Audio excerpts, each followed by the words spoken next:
આજ હું વાત કરવાનો છું એક પેશન્ટ કે જેમના ટ્રાન્સપ્લાન્ટ વિશે. એમનું કમ્પેરિઝન્સ તમારી સાથે બી કરી શકશો કે અગર આવો કેસ હોય અને મારી આવી કન્ડિશન્સ હોય તો શું મને ટ્રાન્સપ્લાન્ટ કરવું જોઈએ અને શું મારું ટ્રાન્સપ્લાન્ટ એમના જેવું રિઝલ્ટ મને મળશે. એમના ટ્રીટમેન્ટથી જેમને એમને ફાયદો મળ્યો છે તેવો જ તમને ફાયદો મળી શકે.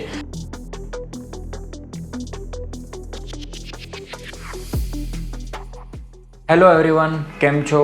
હું doctor Pankaj Kut, hair free hair grow clinic, hair transplant. તો આજે હું જે પેશન્ટ્સની વાત કરવા જઈ રહ્યો છું તે પેશન્ટ છે મિસ્ટર શરદ કરીને, અને હૈદરાબાદથી આંધ્રપ્રદેશથી આપણા સુરત સેન્ટરમાં હેર ટ્રાન્સપ્લાન્ટ માટે આવેલા 1 થી 1.5 વર્ષ પહેલાંની વાત છે. તો આજે એમનું હું તમે સાઈડમાં જે ફોટોગ્રાફ છે તે જોઈ શકો છો કે એમનું જે બાલ્ડનેસ હતું ગ્રેડ 6-7 લેવલ્સની બાલ્ડનેસ હતી, જે એમનો આ કમ્પ્લીટ ફ્રન્ટ પોર્શન તમે જોઈ શકો છો. આખું જ બાલ્ડ થઈ ગયું છે, ખાલી થઈ ગયું છે, જ્યાં બિલકુલ હેર તમને બિલકુલ જોવા મળતા નથી. જે ક્લીન ચપાટ કહી શકીએ આપણે ગંજાપણું, તેવું ગંજાપણું આવી ગયું છે. એમનો સામેથી ફોટો આખો ખાલી દેખાય છે. આ ટોપ ફોટોમાં તમે જોઈ શકો છો કે એકદમ પતલી રૂવાટી જેવા હેર હોય છે. જ્યારે ટાલ પડે ત્યારે આપણા માથામાં પતલી રૂવાટી રહેતી હોય છે. તો એ ટાઈપનું કમ્પ્લીટલી સ્કાલ્પ દેખાઈ રહ્યું છે. સાઈડમાંથી જોઈએ તો સાઈડમાંથી પણ એકદમ બાલ્ડનેસ અને એકદમ ખાલીપણું દેખાઈ રહ્યું છે. લેફ્ટ સાઈડથી અને રાઈટ સાઈડથી બંને સાઈડથી આપણે જોઈ શકીએ છીએ. પાછળથી જોઈએ તો જે આ હેર બચેલા છે, જે એમના ડોનર એરિયા કહેવાય, આટલો બેલ્ટ આજે તમે જોઈ શકો છો કે જે ખાલી પડેલો છે તે, બરાબર. તો આ ડોનર એરિયાઝમાંથી આપણે હેર લેવાના છે. જે આપણે ખાલી એરિયા થઈ ગયો છે, જે ભાગમાં હેર નથી તે ભાગમાં ટ્રાન્સપ્લાન્ટ કરવાનો છે.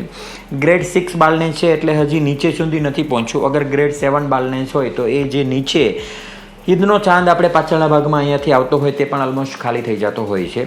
હવે તમે જોઈ શકો છો એમના ફેસ પર એક યંગ એજ હોવા છતાં એમનું બાલ્ડનેસના લીધે એમનું જે ઉંમર છે તે બહુ જ વધારે દેખાઈ રહી છે અને એક ઓલ્ડ એજ લુક દેખાઈ રહ્યો છે. વેરી યંગ ગાય છે અને એકદમ સ્લિમ એન્ડ ટ્રીમ છે, બટ બાલ્ડનેસના લીધે એમનો એક સારો ચહેરો લુક જે એકદમ એન્થુઝિયાસ્ટિક અને એક ઉત્સાહિત હોવો જોઈએ એ નથી લાગી રહ્યો. તમને ફોટોગ્રાફમાં જુઓ તો ખ્યાલ આવી રહ્યો છે. તો આપણે વાત કરી રહ્યા છીએ એમના ગ્રેડ 6-7 લેવલ બાલ્ડનેસના ગંજાપનાની. તો આ એમની બિફોરની કન્ડિશન્સ હતી. આવા કેસીસમાં આપણે કઈ રીતનું કરવાનું હોય તો આ તમને માર્કિંગના ફોટોગ્રાફ બતાવી રહ્યો છું.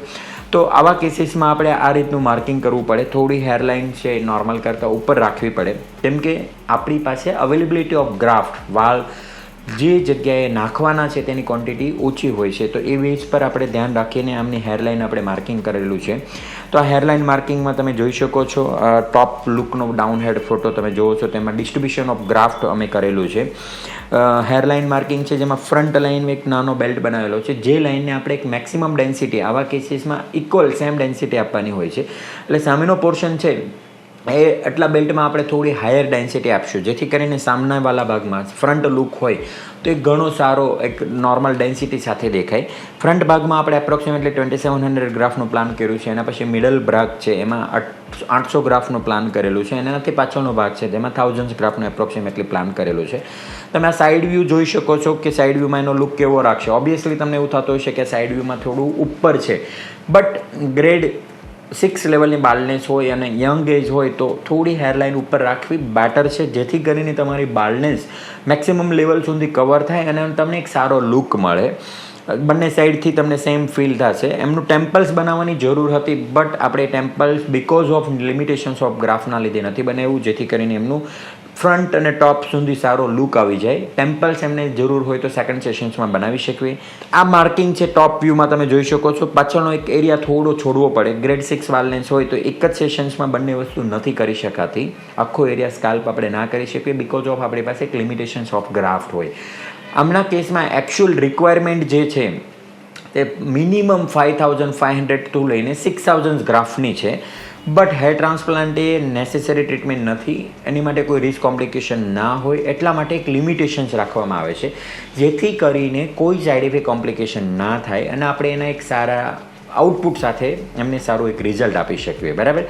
તો આપણે જે ગ્રાફ્ટ પ્લાન કરેલું છે એના બેઝ પર આપણે એક પાછળનો ક્રાઉન એરિયા છે તે છોડવો પડશે, જેમાં આપણે ફ્રન્ટ અને મિડલ જે ટાર્ગેટ એરિયા માર્ક કરેલો છે એટલા જ એરિયામાં આપણે એમનું ટ્રાન્સપ્લાન્ટ કરશું, જેથી કરીને એમને એક સારું રિઝલ્ટ મળે. આફ્ટર ટ્રીમ કન્ડિશન્સ તમે જુઓ તો તમને એમ લાગશે કે આખું બાલ્ડ થઈ ગયું છે, લાઈક કોઈ સ્કેલ્પમાં હેર નથી.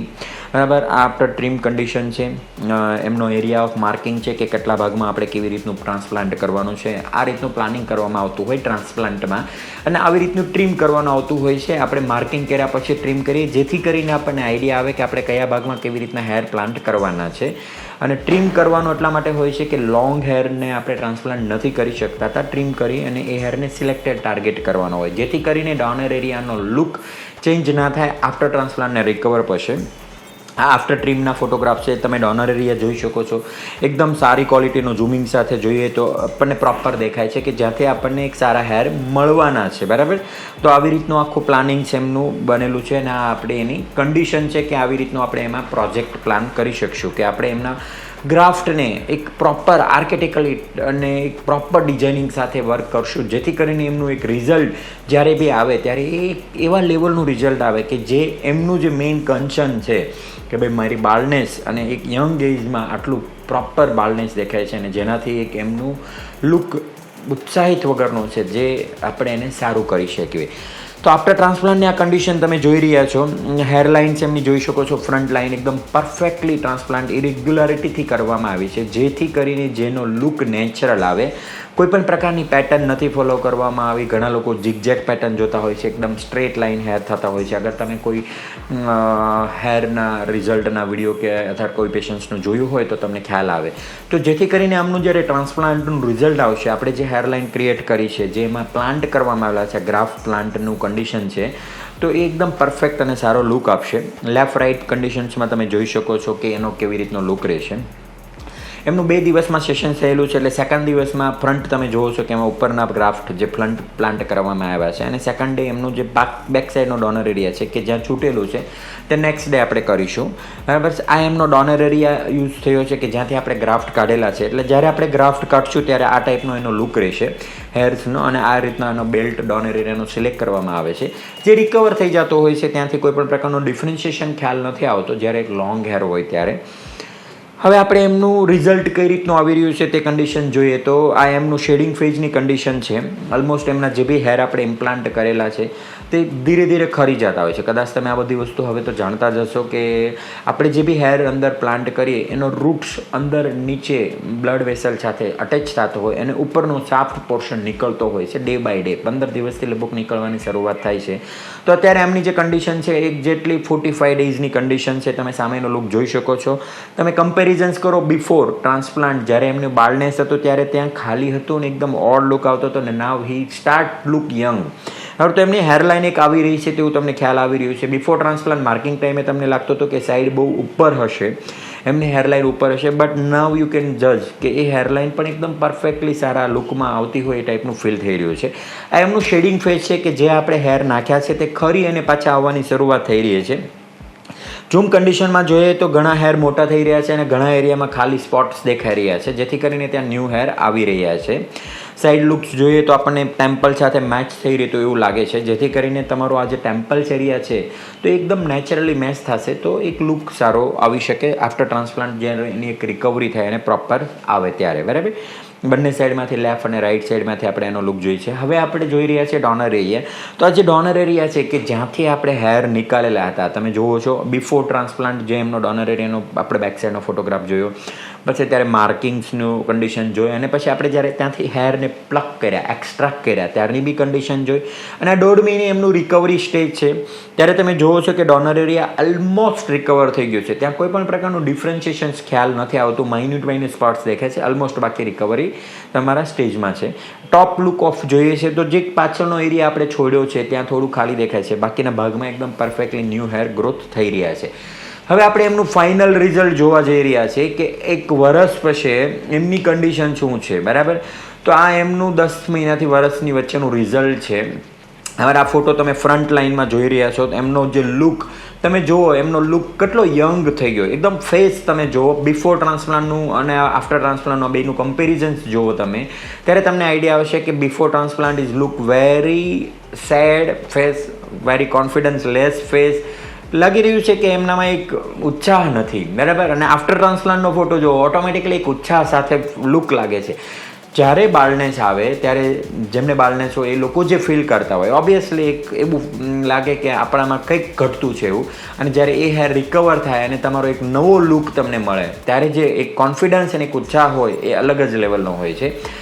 તો આ તમે જોઈ શકો છો કે એમનો જે ફેસ એકદમ કમ્પ્લીટલી ચેન્જ થઈ ગયો છે, એકદમ પરફેક્ટલી એમનું લુક આવી રહ્યું છે, એકદમ નેચરલ લુકિંગ હેરલાઇન લાગે છે કે જેમાં લાગતું નથી કે એમનામાં બાલ્ડનેસ હતી, એમનામાં કંઈ કમી હતી, કંઈ ડિફરન્ટ હતો, એકદમ કમ્પ્લીટલી રિકવર થઈ ગયું છે. આ 10 મહિના વર્ષનો એક રિઝલ્ટ છે, 1 વર્ષ આસપાસનું રિઝલ્ટ છે એમનું. આ ફ્રન્ટ લુક છે, આ ટોપ લુક છે કે જે પોર્શન્સમાં તમે કમ્પેરિઝન્સ કરો ત્યાં કમ્પ્લીટલી ખાલી હતો, ત્યાં આજે એક વોલ્યુમ સાથે ગ્રોથ સાથે સારા એવા ક્વોન્ટિટીમાં હેર છે કે જે હેર એમના જતા રહ્યા હતા ત્યાં એ જ હેર પાછા આવી ગયા છે અને એમને સારી રીતે ટ્રીટ કરી શકે છે, કોમ્બ કરી શકે છે, હેર કટ કરી શકે છે, શેમ્પૂ કરી શકે અને બહુ સારી રીતે એન્જોય કરી શકે છે. હવે એમને કોઈ પણ જગ્યાએ કોન્ફિડન્ટ વગર જવાની જરૂરત નથી. વિથ કોન્ફિડન્સ, ફૂલ કોન્ફિડન્ટથી ગમે ત્યાં જઈ શકે છે, કોઈ પણ સોશિયલ ગેધરિંગ હોય કે કોઈ મિટિંગ્સ હોય, કોઈ પણ જગ્યાએ, because of now he feel confident એક સારા લુક સાથે કે જે એકદમ સારું પરફેક્શન આવતું હોય. આપણે આ સાઈડ વ્યૂમાંથી જોઈએ તો જે આપણને પહેલાં ફીલ થતું હતું કે ટેમ્પલ સાથે કઈ રીતનું મેચ થશે, બટ નાવ ટેમ્પલ સાથે પણ એકદમ પરફેક્ટલી મેચ થતું હોય છે. જ્યારે મોર બાલ્ડનેસ હોય, ગ્રેડ 6-7 લેવલની બાલ્ડનેસ હોય ત્યારે ઓબ્વિયસલી તમારે હેરલાઇન થોડી હાયર સાઈડ સિલેક્ટ કરવી જોઈએ, જેથી કરીને તમારો જે લુક હોય તે વધારે સારી રીતે નેચરલ લુકમાં આવે અને તમારું બેક સાઈડ એરિયા છે જેને આપણે સારી રીતે કવર કરી શકીએ. લેફ્ટ સાઈડ અને રાઈટ સાઈડના વ્યૂઝથી તમે આ પ્રોપરલી જોઈ શકો છો. અને એમનો આ જે ડોનર એરિયા રિકવરી છે અને નાવ પેશન્સ કેટલું હેપી છે, એકદમ એમનો જે ચહેરો અને એમની જે સ્માઇલ છે એ એક અલગ જ લેવલની છે, જેનાથી અમને પણ એક ખુશી મળતી હોય કે અમે અમારા એક પેશન્ટ્સને બહુ સારી રીતે ટ્રીટ કરી અને એમને એક સારું રિઝલ્ટ ડિલિવર કરી શકીએ છીએ, જેથી કરીને એમનું જે એક સપનું હતું કે મારા એક સારા હેર આવી જાય જે પાછું એમને મળે અને એક ખુશાલ સારી લાઈફ જીવી શકે.